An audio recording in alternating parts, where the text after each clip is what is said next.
Nakakabahala ang mga pahayag na narinig natin nitong mga nakarang araw. Nandyan ang walang pakundangang pagmumura at ang pagbabanta ng planong ipapatay ang ilan sa atin. Kung ganun na lang kadali ang pagplano sa pagpatay ng isang presidente, paano pa kaya ang mga pangkaraniwan na mamamayan? Yang ganyang kriminal na pagtatangka ay hindi dapat pinapalampas. Yan ay aking papalagan. As a democratic country, we need to uphold the rule of law. Ako, bilang pinuno ng Executive Department at lahat ng mga nanunungkulan sa pamahalaan ay may sinumpaang tungkulin na tutupdin at pangangalagaan ang konstitusyon at ang ating mga batas. Kaya hindi tama ang pagpigil sa mga halal ng bayan sa paghahanap ng katotohanan. Hindi na sanang hahantong sa ganitong drama kung sasagutin lamang ang mga lehitimong katanungan sa Senado at sa House of Representatives. Ang katotohanan ay hindi dapat itokhang. Tapos na sana ang usapang ito kung tutuparin lamang ang sinumpaang panata na bilang lingkod bayan ay magsabi ng totoo at hindi hahadlangan. Imbis na diretsahang sagot, nililihis pa sa kwentong chicheria.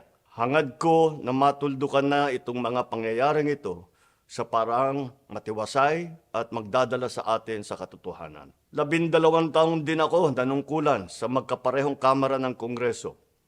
Batid ko ang kapangyarihan iginawad sa kanila ng taong bayan at ng ating konstitusyon.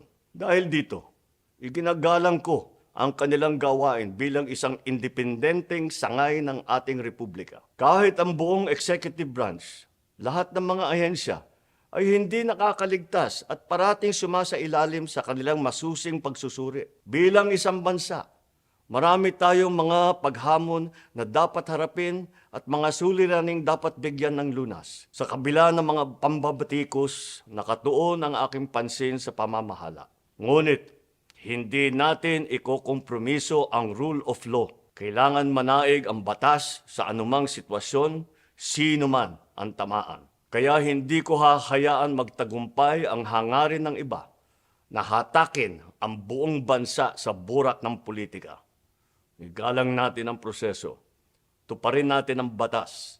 Alalahanin natin ang mandato na pinagkatiwala sa atin ng milyon-milyon na Pilipino. Magtrabaho po tayo sa ikauunlad ng Republika ng Pilipinas at para matamo ang bagong Pilipinas.